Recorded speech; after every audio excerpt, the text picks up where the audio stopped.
Sometimes he beats me in the wheels.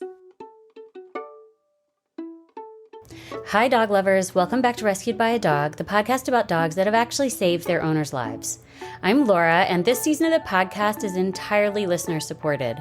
There are two easy ways to support this podcast for as little as $5. First, you could just Venmo me $5 or whatever amount you want to send at the handle Laura Bama. That's Laura, B as in boy A, M as in mother A. Or you can go to patreon.com/Rescued by a Dog podcast. Again, that's Patreon, spelled Patreon. So patreon.com/Rescued by a Dog podcast. When you join the Rescued by a Dog community on Patreon, your $5 a month will help me to continue sharing these moving stories. Today, you're going to hear from Ruth, whose son was struggling terribly until he met a disabled dog named Sammy. Hello? Hi, can you hear me? I can. Hi, Ruth. How are you? Hi, my son's in another room. We can bring my son in at some point. He's watching TV right now. He's 7. He's just yelled at me. He's 8. He heard my conversation. He's in the room. I've just turned 8. Yes, I'm sorry, Rowan. Sammy's right here. Hi, Sammy. Oh, Sammy's got some really soulful eyes. Yeah. Just wants to be where his people are. We adopted or rescued Sammy because 3 months prior, we had lost both of our geriatric dogs within 3 weeks. It was devastating. Look back now, I don't know how I made it through.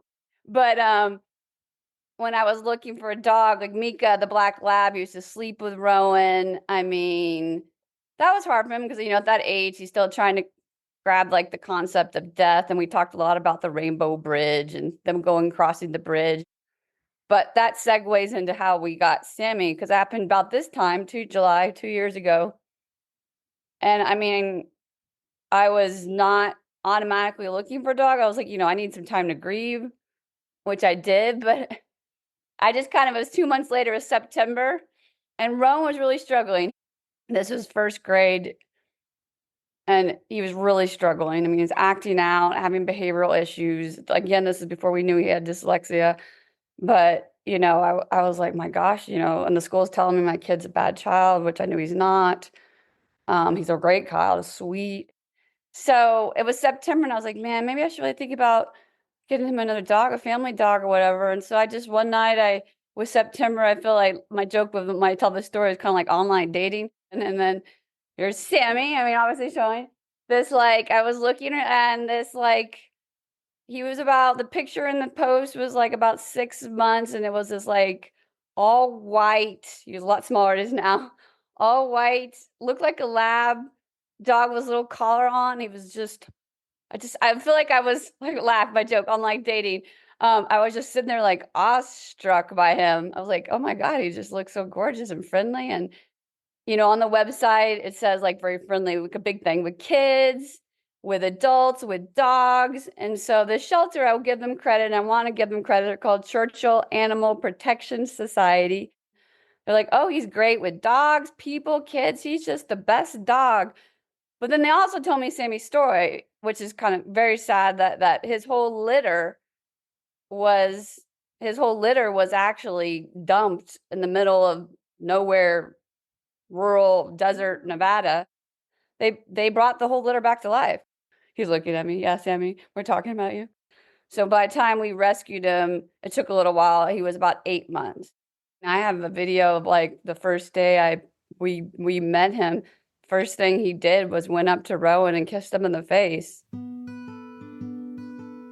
I mean, to be honest, the night we brought him home, I mean, the first 3 months before his injury, were magical. He just fit right in.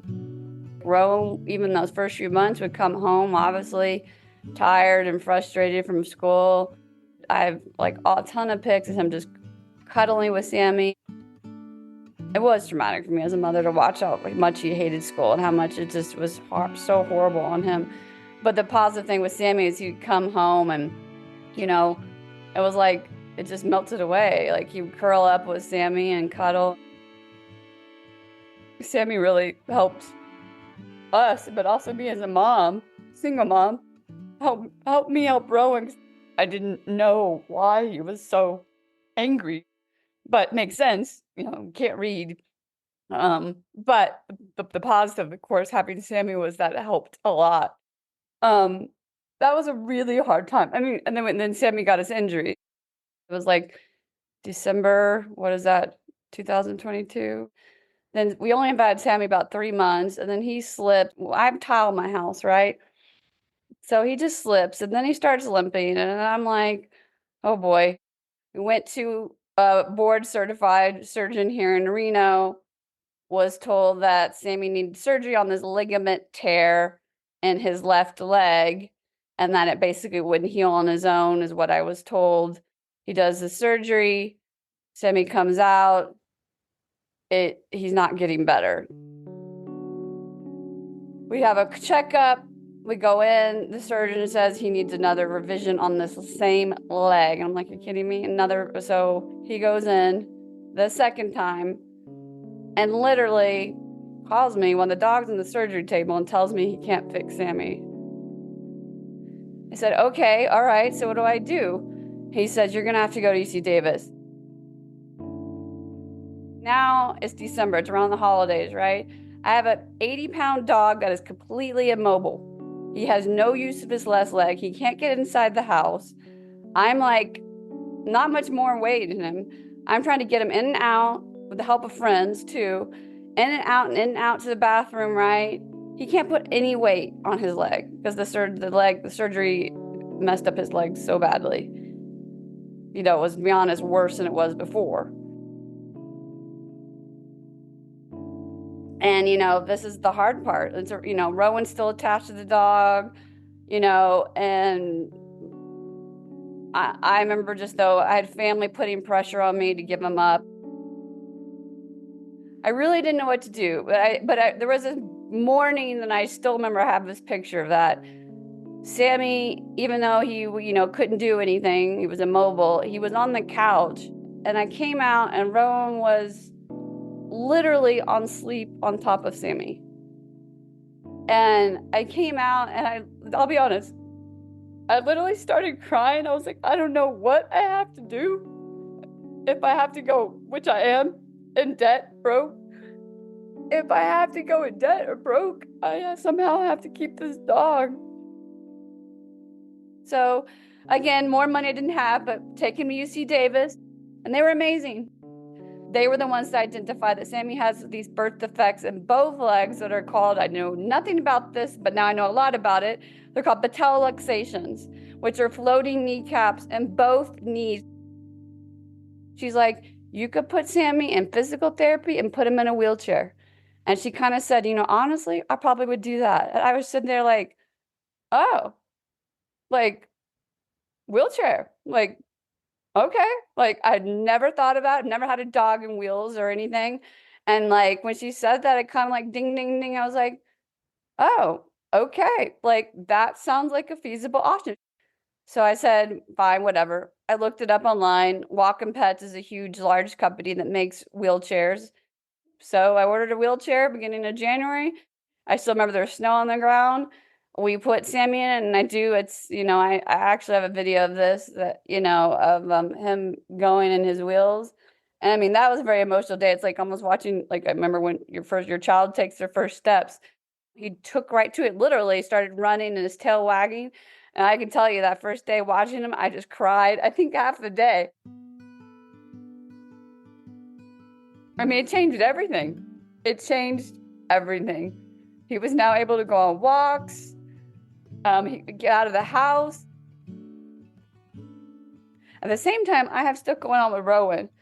So March, I remember around that time, this is like after Sammy's still trying to get stronger too, we get the diagnosis that Rowan has, March 2020, that Rowan has dyslexia. And, it was a relief. Of course, he didn't know what that was at the time. I'm like, well, now we know what we're dealing with. I know why my child hates school so much. I know why he's 7 and can't read a word, a single word. So the school, sadly, doesn't have really an evidence-based learning program for dyslexia whatsoever. So here I'm like, my son is in second grade, frustrated, can't read. I don't know how to, I don't even know, like Sammy and his wheels. I don't know anything about dyslexia. So my ex-husband and I decided with our advocate recommended a program, which I would like to give credit to. It's called Linden Moon Bell. And they specialize in tutoring, and one of them is dyslexia. Rowan started intensive tutoring October in the second grade every day for 2 hours, and Sammy was right next to him every single day. And it laughed because the tutoring program would get to know Sammy. Oh, what's Sammy doing today? And just like seeing Sammy kind of take off on his wheels, he went from not being able to read a word. Fast forward to March, he's reading sentences, he's reading short paragraphs. And like I have videos of him reading to Sammy. And so one thing that I think is amazing throughout this journey with him and his reading, he said one thing he said he wanted to do, and he did. And I have actually video of that. He said, when I get to learn to read, I want to read to Sammy. And he did. It was like, to be honest, like I had my son back. He was happier. He wasn't throwing books across the room. His behavioral problems at school, all gone. Everything was so much better. He just wanted to read. So Rowan still is shy around reading, which makes sense. He doesn't like to read in front of people. But to keep his reading, he will read to Sammy. So at night, often, we have a big like dog human bed.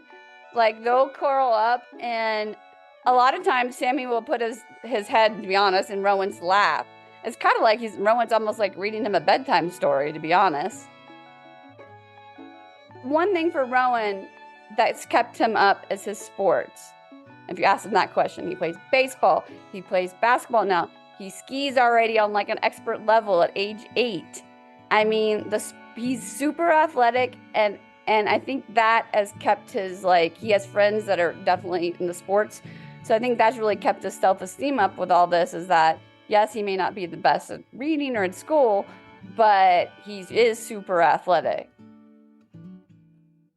Hi, Rowan. Oh, but as you can see, this is the normal. Oh my gosh, that's so cute. Thank you for talking to me, Rowan. I'm telling stories about dogs. That's what I do. And so I was learning about Sammy, and I wanted to know, what's your favorite thing about Sammy? He sleeps with me. Yeah. And he kisses me. Can you hear that? Yeah. Where does he kiss you?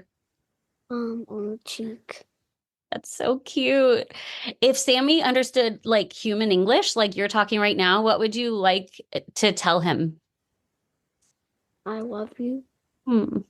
That's so perfect. And what's something cute or funny that Sammy does? Rolls around in the backyard. You mean on his back? Oh. Are his feet up in the air? Oh, that's so cute. Does he like belly rubs? Yeah. Do you have can you tell me like a fun thing that you like to do with Sammy? Run around with him. Does he chase you? Sometimes. Sometimes. Tell her that sometimes he beats you in his wheels. Sometimes he beats me in the wheels. What? He's fast, huh? Yeah.